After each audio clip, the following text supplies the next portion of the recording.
ഒന്നര മാസത്തിനിടെ 985 call, മരണപ്പെടുന്നെന്ന് 188 call. മരണപ്പെടുന്ന വ്യക്തി ആ സമയത്ത് ഒരു സ്ത്രീ 9:10-ന്റെയും 10-ന്റെയും ഇടയിൽ ഈ വീട്ടിൽ വരുന്നു. ആ സ്ത്രീ കാരണമാണ് ഞങ്ങൾ കുടുംബക്കാരറിയുന്നത്. അസ്സലാമു അലൈക്കും, welcome back to Visal media. ഞാൻ ഫക്രുദ്ദീൻ ബന്താവ്. ഇന്ന് 2 കാര്യങ്ങൾ പങ്കുവെക്കാനുണ്ട്. ഞാൻ കണ്ണൂർ ഇരിക്കൂരിന്ന് കേട്ടൊരു വാർത്ത. മർജാന എന്ന് പേരുള്ള ഭർത്യമതിയായ ഒരു യുവതി, 10-24 വയസ്സുള്ള ഭർത്താവ് അഫനാസ് ഗൾഫിൽ നിന്ന് വരുന്ന ആ ഭർത്താവിനെ കാത്തിരിക്കുന്ന ഒരു സന്തോഷം. സ്വന്തം വീട്ടില് ആ സ്വന്തം റൂമിൻ്റെ ഉള്ളിലേക്ക് ഉറങ്ങാൻ പോയ മർജാനയെ പിന്നെ കാണുന്നത് ജീവനറ്റ നിലയിലാണ്. ഭർത്താവിന്റെ വരവും കാത്ത് സന്തോഷത്തോടെ കഴിഞ്ഞിരുന്ന മർജാന എന്തിനാണ് ഇങ്ങനെ ഈ കടുങ്കൈ ചെയ്തത്? അവരുടെ ഫോൺ നോക്കുമ്പോൾ ആ രാത്രിയിൽ മാത്രം 158 കോളുകളാണ് ഒരു യുവാവിൽ നിന്ന് അവർക്ക് വന്നത്. എന്ത് ഭീഷണിയുടെ പേരിലാണ് മർജാന ചെയ്തത്? 968 ഫോൺ കോളുകൾ ആ യുവാവിൽ നിന്ന് വന്നിട്ടുണ്ട്. എന്തായാലും മാനസിക പീഡനം മൂലമാണ്, ആ യുവാവിന്റെ മാനസിക പീഡനമാണ് ഭർത്യമതിയായ ഈ മർജാനയുടെ മരണത്തിന് കാരണം.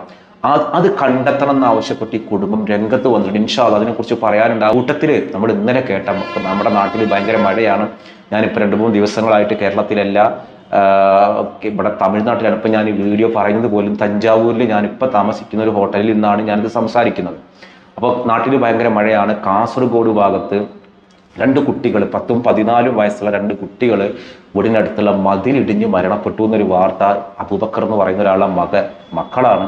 2 മക്കള് കനത്ത മഴയിൽ ഇവരെന്തോ ഈ ഒരു അവധിക്കാലത്ത് കുട്ടികൾ ഈ ഒരു ചെറിയ കടകൾ വെച്ച്, പെട്ടിക്കടകൾ വെച്ച് കളിക്കൂലേ, അതിനെന്തോ ഒരു കടയുണ്ടായിരുന്നു, അതിനോട് ചേർന്നിട്ടുള്ള ഒരു മതിലാണ്, ചെങ്കലിന്റെ മതിലിടിഞ്ഞിട്ട് 2 മക്കൾ, ഒരാൾ അപകട സ്ഥലത്ത് വെച്ച് മരണപ്പെട്ടു, ഒരാൾ ഹോസ്പിറ്റലിൽ പോയിട്ട് മരണപ്പെട്ടു. നന്നായി ശ്രദ്ധിക്കുക. ഇന്നലെ മാത്രം മഴയത്ത് 3-4 മരണങ്ങൾ സംഭവിച്ചിട്ടുണ്ട്. ഒരു കുടുംബത്തിൽ 2 മക്കൾ മരണപ്പെടുക എന്ന് പറഞ്ഞാൽ ഈ ഒരു വീഡിയോ കാണുന്ന നമ്മുടെ വിസാൽ മീഡിയ കുടുംബം മുഴുവനും കാസർഗോഡുള്ള 2 മക്കൾക്ക് വേണ്ടി ദുആ ചെയ്യണം. അല്ലാഹു ആ കുടുംബത്തിന് ക്ഷമ നൽകട്ടെ. നന്നായി ശ്രദ്ധിക്കുക. അപ്പൊ കൂട്ടത്തിൽ അത് പ്രത്യേകം ദുആ ചെയ്യാൻ വേണ്ടിയാണ് പറയാനുള്ളത്. നേരത്തെ പറഞ്ഞ ഒരു മർജാനയുടെ അവസ്ഥ, കണ്ണൂർ ഇരിക്കൂരാണ് ഇവരുടെ വീട്. ഈ കണ്ണൂർ ഇരിക്കൂരുള്ള ഈ മർജാന വളരെ ഹാപ്പി ആയിട്ട് ജീവിക്കുന്ന ഒരാളാണ്. ഭർത്താവിന് അത്രയേറെ ഇഷ്ടമാണ്. ഭർത്താവ് അഫ്നാസ് ഗൾഫിൽ നിന്ന് വരാമെന്നൊക്കെ പറഞ്ഞ് ഒരുപാട് സ്വപ്നങ്ങളും പ്രതീക്ഷകളുമായി കഴിഞ്ഞിരുന്ന ഈ യുവതി ഒരു സുപ്രഭാതത്തിൽ ഇവർ മരണപ്പെടുന്ന ദിവസം ഇവരുടെ അടുത്തേക്ക് ഒരു സ്ത്രീ വന്നിരുന്നു.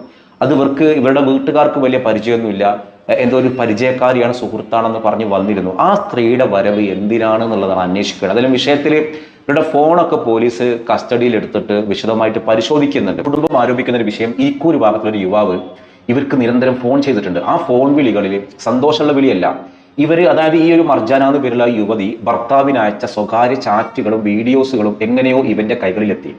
അത് കാണിച്ചിട്ട് ഇയാളുടെ നിരന്തര ഭീഷണിയും മാനസിക സമ്മർദ്ദവും ഉണ്ടായി. സഹിക്കാൻ കഴിയാതെയാണ് ആ മാനസിക സംഘർഷത്തിലാണ് ഈ മർജാന ജീവനൊടുക്കിയെന്നുള്ളതാണ് മാധ്യമങ്ങളിലൂടെ നമുക്ക് അറിയാൻ കഴിഞ്ഞത്. അപ്പോൾ എങ്ങനെയാണ് ആ യുവാവിന് ഇത് കിട്ടിയത്? ആ സംഭവം നടക്കുന്ന ദിവസം വീട്ടുകാരോടൊക്കെ വളരെ സന്തോഷത്തിൽ തന്നെയാണ് മർജാന ഉണ്ടായിരുന്നത്. ഒന്നിച്ച് ഭക്ഷണം കഴിച്ചു, ഒന്നിച്ച് വർത്തമാനങ്ങൾ പറഞ്ഞു. അങ്ങനെ അന്നാണ് ഒരു സ്ത്രീ ഒരു വിരുന്നുകാരിയായിട്ട് വന്നത്. ചില സൗഹൃദങ്ങൾ ആണുങ്ങളുമായുള്ള സൗഹൃദങ്ങൾ തുടക്കത്തിൽ സൗഹൃദമായിരിക്കും, പിന്നീട് ഇവരുടെ സ്വഭാവങ്ങൾ മാറും. എന്താണ് മർജാന ലൈഫിൽ ഇത് സംഭവിച്ചത്? 968 തവണ ഈ ഒരു ഫോൺ നമ്പറിൽ നിന്ന്, ഈ കണ്ണൂർ ഇരിക്കൂരുള്ള യുവാവിന്റെ ഫോണിൽ നിന്ന് മർജാനക്ക് കോള് വന്നിട്ടുണ്ട്. ആ കോള് വന്നത് എന്ത് കോളുകളാണ്? എന്തായാലും സന്തോഷത്തിന്റെ കോളുകളല്ല, അതവരെ ഒരു ആശ്വസിപ്പിക്കുന്ന കോളുകളല്ല, മറിച്ച് മാനസിക സമ്മർദ്ദം ഉണ്ടാക്കുന്ന, അവരെ വല്ലാതെ വിഷമിപ്പിക്കുന്ന എന്തോ ചിലത് അവിടെ നടന്നിട്ടുണ്ട്. 9/5/2026 ഈ വീട്ടിൽ വെച്ച് ഒരു മരണം നടന്നു. രാത്രി 9:45-10 മണിക്കുള്ളിലായിട്ട്. ആ മരണം നടന്ന വിഷയം ഞങ്ങൾ കുടുംബക്കാരറിയുന്നത് ഫാറൂഖ് നഗറിലുള്ള ഒരു സ്ത്രീ ഈ വീട്ടിൽ വന്നതിന് ശേഷമാണ് ഞങ്ങൾ കുടുംബക്കാര് ഈ വിവരം അറിയുന്നത്. ആ കുട്ടിയെ സംബന്ധിച്ചിടത്തോളം ആത്മഹത്യ ചെയ്യേണ്ട ഒരു സാഹചര്യവും ഭർത്താവിന്റെ ഭാഗത്തുനിന്നോ, ഭർത്താവിന്റെ കുടുംബത്തിന്റെ ഭാഗത്തുനിന്നോ, അതല്ലെങ്കിൽ അവളുടെ കുടുംബത്തിന്റെ ഭാഗത്തുനിന്നോ അങ്ങനെ ആത്മഹത്യ ചെയ്യേണ്ട ഒരു സാഹചര്യവും നിലവിൽ ഉണ്ടായിട്ടില്ലായിരുന്നു. അതിനുശേഷം ഞങ്ങൾ ഇരിക്കൂർ പോലീസ് സ്റ്റേഷനിൽ അറിയിക്കുകയും അതുപോലെ പ്രാഥമിക കാര്യങ്ങളൊക്കെ കഴിഞ്ഞു. അതിനുശേഷം പിറ്റേന്നാണ് ഞങ്ങൾ അറിയുന്നത് ഇതിന്റെ പിന്നിൽ കാരണങ്ങളുണ്ട്, ഈ മരണത്തിന് കൃത്യമായ കാരണങ്ങളുണ്ട് എന്ന്. അതിവിടുത്തെ പോലീസ് ഉദ്യോഗസ്ഥരെയും മറ്റ് അധികാരികളൊക്കെ ഞങ്ങൾ അറിയിച്ചിട്ടുണ്ടായിരുന്നു. അവരതിനനുസരിച്ച് തന്നെ ആദ്യഘട്ടങ്ങളിലൊക്കെ കൃത്യമായിട്ട് ഞങ്ങൾ എന്താണോ പറഞ്ഞത്, ഞങ്ങളും ഇവിടുത്തെ പൊതുസമൂഹം, ഇവിടുത്തെ ജനങ്ങളൊക്കെ എന്താണോ മനസ്സിലാക്കിയത്, ആ അടിസ്ഥാനത്തിൽ തന്നെയായിരുന്നു അവരുടെ അന്വേഷണങ്ങളും കാര്യങ്ങളൊക്കെ. അവർ കൃത്യമായി അത് ഞങ്ങൾ ആദ്യഘട്ടത്തിൽ ബോധ്യപ്പെടുത്തി തരികയും ചെയ്തിട്ട് ഇന്ന ആളുകളൊക്കെയാണ്, ഇന്ന ആള് എന്തായിട്ടുണ്ട്, ഈ മരണത്തിന് ബന്ധപ്പെട്ടിട്ടുണ്ട്. മരണപ്പെടുന്ന അന്ന് രാത്രി ഞങ്ങളൊക്കെ മരണപ്പെട്ട വിവരം അറിയുന്നത് ഇവിടെ വന്ന ഒരു സ്ത്രീ കാരണമാണ്. ആ സ്ത്രീയെ അയച്ചത് ഇന്ന് ഒരു പ്രതി, കേസിൽ കാരണക്കാരനായ ഒരു പ്രതിയാണ് ആ സ്ത്രീയെ ഇവിടെ അയച്ചത് എന്ന് കൃത്യമായിട്ട് ഇരിക്കൂർ സ്റ്റേഷനിൽ ആ സ്ത്രീ തന്നെ മൊഴി കൊടുത്തിട്ടുണ്ട്. പക്ഷെ കുറെ കഴിഞ്ഞതിന് ശേഷം ഇപ്പൊ ഏകദേശം ഒരു മാസം ഏകദേശം കഴിയാറായി. പക്ഷെ ഈ കേസ് ഇപ്പോ വഴിതിരിച്ചു വിടുന്ന രീതിയിലാണ് ഇരിക്കൂർ സ്റ്റേഷനിൽ നിന്ന് ഉണ്ടായിക്കൊണ്ടിരിക്കുന്നത്. കാരണം എന്താണെന്ന് വെച്ചാല് പ്രതി കൃത്യമായിട്ട് അന്നത്തെ ദിവസം 188ഓളം കോളുകളാണ് ഈ മരണപ്പെട്ട മർജാന എന്ന് പറയുന്ന സ്ത്രീയുടെ ഇതിലേക്ക് വന്നിട്ടുള്ളത്. മാത്രമല്ല കൃത്യമായിട്ടുള്ള ഒരു ബ്ലാക്ക് മെയിലിംഗ് ആണ് ഈ മരണത്തിന്റെ പിന്നിൽ നടന്നിട്ടുള്ളത്. ഭർത്താവിന് അതിൽ 2 ദിവസം മുമ്പ് ഭർത്താവിന് ഫോൺ കോൾ ചെയ്ത് അതിന്റെ സ്ക്രീൻഷോട്ട് അവളുടെ ഭാര്യയ്ക്ക് അയച്ചു കൊടുക്കുകയും അങ്ങനെ ഭീഷണിപ്പെടുത്തുകയും ചെയ്തു. പോലീസ് ഉദ്യോഗസ്ഥരോട് തന്റെ മക്കള് പോലും പറഞ്ഞിട്ടുണ്ട്, എന്റെ ഉമ്മയെ ഭീഷണിപ്പെടുത്തിയിട്ടുണ്ട്, എന്റെ ഉമ്മാക്ക് പേടിയാകുന്നു എന്നൊക്കെ പറഞ്ഞിട്ടാണ് ഉമ്മ അന്ന് രാത്രി വാതിലടച്ച് വളരെ ദേഷ്യപ്പെട്ടുകൊണ്ട് ഫോൺ കോൾ ചെയ്ത് ദേഷ്യപ്പെട്ടുകൊണ്ട് റൂമിൽ കയറിയത് എന്ന് മക്കൾ പോലും മൊഴി കൊടുക്കുന്ന, അതുപോലെ തന്നെ അതിന്റെ സഹോദരി, അങ്ങനെയുള്ള ഒരുപാട് ആളുകളും മൊഴികളും മറ്റൊക്കെ ഇരിക്കൂർ സ്റ്റേഷനിലുണ്ട്. പക്ഷെ ഇപ്പൊ എന്താണെന്നറിയില്ല, കൃത്യമായിട്ട് ഈ കേസിനെ വഴിതിരിച്ചു വിടുന്ന ഒരു സാഹചര്യമാണ് ഉണ്ടായത്. ഇതില് ഒരുപാട് കാര്യങ്ങളൊക്കെ ഉണ്ട് എന്നുള്ളത് അത് കൃത്യമായി ബോധ്യപ്പെടുത്തണം. 1.5 മാസത്തിനിടെ 985 കോള്, മരണപ്പെടുന്നെന്ന് 188 കോള്, മരണപ്പെടുന്ന വ്യക്തി ആ സമയത്ത് ഒരു സ്ത്രീ 9:30-ന്റെയും 10-ന്റെയും ഇടയിൽ ഈ വീട്ടിൽ വരുന്നു. ആ സ്ത്രീ കാരണമാണ് ഞങ്ങൾ കുടുംബക്കാരറിയുന്നത്. ആ സ്ത്രീയെ അയച്ച വ്യക്തി ഇതല്ല ഏത് നഴ്സറി കുട്ടികൾക്ക് പോലും ഡിറ്റക്റ്റീവില് അല്ലെങ്കിൽ അന്വേഷണത്തില് മനസ്സിലാകുന്ന ഒരു വിഷയമാണ്. എന്നിട്ട് പോലും ഈ പ്രതിയെ സംരക്ഷിക്കുന്ന സാഹചര്യമാണ് ഇരിക്കൂർ സ്റ്റേഷനിൽ നിന്നുണ്ടായിട്ടുള്ളത്. പലപ്പോഴും നമ്മൾ പെട്ടുപോകുക എവിടെയെന്നറിയോ, നമ്മൾ ചില ആളുകൾ സൗഹൃദങ്ങൾ കാണിക്കും. ആ സൗഹൃദങ്ങൾ പിന്നീട് നമ്മുടെ ലൈഫിൽ തന്നെ വലിയൊരു ഇതുണ്ടാവും, പ്രശ്നം ഉണ്ടാവും. ഞാനൊരു യുവതിയുടെ അനുഭവം പറയും. എനിക്ക് പരിചയമുള്ള ഒരു യുവതി, ഇവരുടെ ഭർത്താവിന്റെ സുഹൃത്തുണ്ട്. അപ്പൊ ഭർത്താവിനായിട്ട് നല്ല സ്നേഹവും കാര്യങ്ങളൊക്കെ ഉണ്ട്. ഭർത്താവ് ഗൾഫിലാണ്. പലപ്പോഴും ഭർത്താവ് ഗൾഫിൽ നിന്ന് എപ്പോഴും വരാൻ പറ്റുന്ന ഒരു ജോലിയല്ല, 2 വർഷം കൂടുമ്പോഴൊക്കെയാണ് വരിക. അങ്ങനെ ഭർത്താവിന്റെ സുഹൃത്തുക്കളൊക്കെ റൂമിലുള്ളവരൊക്കെ വരുമ്പോൾ ഭർത്താവ് എപ്പോഴും ആ ഭാര്യയ്ക്ക് എന്തെങ്കിലുമൊക്കെ കൊടുത്തേക്കാൻ വേണ്ടി സുഹൃത്തുക്കൾ വരുമ്പോൾ എല്ലാവരും ചെയ്യുന്ന ഒരു കാര്യം തന്നെയാണ്, അങ്ങനെ കൊടുത്താക്കലുണ്ട്. അപ്പൊ അവരുടെ നമ്പറും കാര്യങ്ങളൊക്കെ ഈ ഭാര്യയ്ക്ക് അറിയാം. അവരിവിടെ വന്ന് ഫാമിലിയൊക്കെ ആയിട്ടാണ് കാണാൻ വരിക. ഒരു കാണാൻ വരുന്ന സമയത്ത് ഫാമിലിയൊക്കെ ആയിട്ടാണ് കാണാൻ വരിക. ഇവരുടെ ഭർത്താവിന് പല സ്വകാര്യ വീഡിയോസുകൾ, കാര്യം ഭർത്താവ് പറയും, വേണ്ടി ഞാൻ എത്ര ദിവസമായിട്ട് വന്നിട്ടില്ലല്ലോ, വർഷങ്ങളായിട്ട് നീ അങ്ങനത്തെ സ്വകാര്യ ചിത്രങ്ങളാക്കി. ഇപ്പൊ ഭർത്താവിനെ വിശ്വസിച്ചിട്ടാണ് ഈ ഭാര്യ എന്ത് ചെയ്തത്, ഈ സ്വകാര്യ ചിത്രങ്ങളൊക്കെ അയച്ചിരുന്നത്. അങ്ങനെ അയച്ചിട്ട് ഇവൻ എന്ത് ചെയ്തിട്ടുണ്ട്, ഭർത്താവിന്റെ റൂമിൽ നിന്ന്, ഗൾഫിലെ റൂമിൽ നിന്ന് ആ വീഡിയോസും ഫോട്ടോസുകളൊക്കെ ഇവൻ സ്വകാര്യമായിട്ട് ഇവന്റെ ഫോണിലേക്ക് മാറ്റുന്നത്. പാവം ഭർത്താവിന് അത്ര വിശ്വാസമാണ്. കാരണം അവൻ ഗൾഫിലേക്ക് നാട്ടിലേക്ക് തിരിച്ചു പോകുമ്പോൾ അവന്റെ ഭാര്യയുടെയും മക്കളുടെയും കൂടെ അല്ലാതെ ഇവന്റെ ഭാര്യനെ കാണാൻ പോകില്ല. അതൊക്കെ ഒരു ഗൾഫുകാർക്ക് അറിയാം, അതൊക്കെ ഒരു വലിയ സ്നേഹവും സൗഹൃദമാണ്. പക്ഷേ ഇവന്റെ ഫോണിലേക്ക് വരുന്ന ഫോട്ടോസും വീഡിയോസും ഒക്കെ, ഇവരുടെ സ്വകാര്യ ചിത്രങ്ങൾ ഈ ആള് ഇങ്ങോട്ട് അടിച്ചു മാറ്റുന്നത് മൊബൈൽ ഫോണിന്റെ ടെക്നിക്കുകൾ അധികം വശമില്ലാത്ത ഈ പാവം സത്യസന്ധനായ ഭർത്താവ് അറിഞ്ഞില്ല.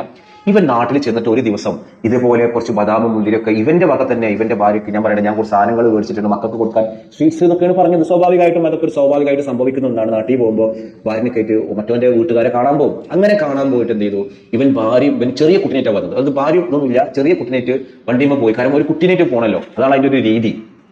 അങ്ങനെ ഇവന് സ്വകാര്യ ചിത്രങ്ങൾ കാണിച്ചിട്ട് ഇവളെ ഭീഷണിപ്പെടുത്തി. ഈ ചിത്രങ്ങൾ എൻ്റെ കയ്യിലുണ്ട്, ഞാനിത് മുഴുവൻ എന്ത് ചെയ്യും, ഇത് നാട്ടുകാരെ കാണിക്കും, ഞാൻ നെറ്റിലിടുന്നൊക്കെ പറഞ്ഞാൽ ഇവൾക്കിത് ഭർത്താവിനോടെങ്ങാനും പറഞ്ഞാൽ അങ്ങനെയാണ് ഇങ്ങനെയാണെന്ന് പറയും. ഭർത്താവിനോട് ഇതെങ്ങനെ പറയാൻ കഴിയുക? ഇവന്റെ ആഗ്രഹം എന്താണ്? ഒന്നും വേണ്ട, നമുക്ക് ഒന്നിച്ചിട്ട് എനിക്ക് നിന്നെ ഭയങ്കര ഇഷ്ടമാണ്. കാരണം ഇവള് നല്ല പർദ്ദയൊക്കെ ഇട്ട് വളരെ സുന്ദരമായിട്ട് നടക്കുന്ന ഒരാളാണ്. ആ നടക്കുന്ന ഒരാളോട് ഇവൻക്ക് തോന്നിയത് ഒരു സുഹൃത്തിന്റെ ഒരു ഭാര്യയോട് ഒരിക്കലും തോന്നാൻ പാടില്ലാത്തൊരു വികാരം. ഇവൾക്ക് ഇത് പറ്റണില്ല. ഇവളേക്ക് പോവുക, വേറെ മോശമൊന്നുമില്ല, ആഗ്രഹങ്ങളൊന്നുമില്ല, പോയിട്ട് എന്തെങ്കിലുമൊക്കെ ചായ കുടിക്കുക. ഇവൾക്ക് പോകേണ്ടി വരികയാണ്. പോകേണ്ടി വന്നിട്ട് ഇവന്റെ വർത്താനങ്ങളും കാര്യങ്ങളും സഹിക്കാൻ പറ്റാത്ത ഒരവസ്ഥയായിട്ട് പിന്നെ ഇവന്റെ ആവശ്യം വേറൊരു റൂം എടുക്കുക. ആ റൂം എടുത്തിട്ട് ഇഷ്ടം കൊണ്ടാണ്, ആരോട് ഇത് പറയാൻ പാടില്ല. ഇവളിങ്ങനെ പറഞ്ഞിടാം, നിന്റെ ഭാര്യയോട് വേറൊരാളാണ്, നിന്റെ ഹസ്ബൻഡാണ് ഇങ്ങനെ പെരുമാറുക, അതൊന്നും ഇവനക്ക് അറിയണ്ട. ഇവൻ ഈ സ്വകാര്യ ചിത്രങ്ങൾ കാണിച്ചിട്ട് കണ്ണീരോട് ഇവൾക്ക് ഇത് ആരോടെങ്കിലും പറയാൻ പറ്റും? ഒരാൾ ചോദിച്ചാൽ നീ എന്തിനാണ് ഈ ഫോട്ടോസുകൾ അയച്ചു കൊടുത്തതാവും പിന്നെ ചോദ്യം. ഇവൾ ഒടുവിൽ ഒരു കാര്യം ചെയ്തു. അവൾ ഭക്ഷണം കഴിക്കാതെയായി, ഭർത്താവിന്റെ കാര്യം ശ്രദ്ധിക്കാതെയായി. ഭർത്താവിന് സംശയം, എന്താണ് അവൾക്ക് പറ്റിയത്, അവൾക്ക് വല്ല മാനസിക പ്രശ്നങ്ങളുണ്ടോ? ഇത് തുടർന്നു പോയത് 9 മാസത്തോളം ഇവൾ ഈ വേദന അനുഭവിച്ചു. ഒടുവിൽ ഇവൾ പറഞ്ഞു, ഇത് ഭർത്താവ് പറയുന്നത്. അങ്ങനെ ഭർത്താവ് നാട്ടിൽ വന്നൊരു സമയത്ത് ഭർത്താവിനോട് ഒരു സ്നേഹവും ഇവൾക്കില്ല. കിടപ്പറയിൽ കിടക്കുമ്പോൾ പോലും ഇവൾ ആ പഴയ ആവേശമോ സന്തോഷമോ കാണിക്കുന്നില്ല. കാരണം ഇയാളുടെ മാനസിക പീഡനം സഹിക്കാൻ വയ്യാത്തൊരവസ്ഥ. പറഞ്ഞാൽ അവർ തമ്മിൽ തെറ്റും. ഇവരാണെങ്കിൽ ഒരുപാട് സാമ്പത്തിക ഇടപാടുണ്ടാവും, പരസ്പരം കടം മേടിച്ചത് കൊടുത്തത്. കാരണം അത്രയും വർഷങ്ങളുടെ സൗഹൃദം ഈ രണ്ടുപേരും. അപ്പോൾ ഞാൻ കാരണം ആ സൗഹൃദം തെറ്റും. ഇവൻ പറഞ്ഞിട്ടുള്ളത് എന്താണെന്നറിയോ? ഇതെങ്ങാനും നീ പറഞ്ഞു കഴിഞ്ഞാൽ നീ എന്നെ ആകർഷിപ്പിച്ചു, ഞാൻ വീട്ടിലേക്ക് വന്ന സമയത്ത് നീ എന്നോടാണെന്ന് പറഞ്ഞത് എന്നൊക്കെ പറഞ്ഞിട്ട് ഇവൻ ഇതിന്റെ ചിത്രങ്ങൾ മാറ്റും, ഇവന്റെ ഐഡിയാസ്. കാരണം ചില ആളുകൾ വിശ്വസിച്ചാൽ എന്ത് ചെയ്യും? ജീവിതം കൊണ്ട് പോകൂലേ? ഈ പെണ്ണ് പാവം, ആ പൊട്ടി പെണ്ണത് വിശ്വസിച്ചിട്ട് പേടിച്ച് നടക്കാം. ഗതി കിട്ടിട്ട് ഈ പെണ്ണ് ഒടുവിൽ ഭർത്താവിനെ കെട്ടിപ്പിടിച്ചിട്ട് ഇത് മുഴുവൻ അങ്ങോട്ട് പറഞ്ഞു. ഭർത്താവിന്റെ റബ്ബേ, ഭൂമി പിളർന്നു പോണത് പോലെയാണ് ഭർത്താവിന് തോന്നി. പക്ഷെ ആ ഭർത്താവ് ഒരു സത്യസന്ധനായിരുന്നു, തന്റെ ഭാര്യയുടെ സത്യസന്ധതയേക്കാൾ അഭിമാനം ഉണ്ടായിരുന്നു. അയാൾ കെട്ടിപ്പിടിച്ചിട്ട് പറഞ്ഞു, നീ ഒന്നുകൊണ്ട് പേടിക്കണ്ട, എനിക്ക് നിന്നെ മനസ്സിലാവും. കാരണം ഈ ഒരു സംഭവം കൊണ്ടല്ലോ ഞാൻ നിന്നെ അളക്കാം, നീ എന്റെ കൂടെ കഴിഞ്ഞ എത്ര വർഷങ്ങളായി. ഇത് അന്നേ പറഞ്ഞോടെ, അവനല്ലല്ലോ എന്റെ ഭാര്യ, അവനല്ലല്ലോ എന്റെ പങ്കാളി. അങ്ങനത്തെ ആണുങ്ങൾക്ക് അങ്ങനത്തെ ഒരു മനസ്സുണ്ടെങ്കിൽ നമുക്ക് ഒരു നേരം എന്തിനാണ് നീ ഇങ്ങനെ തീർന്ന് ജീവിച്ചത്?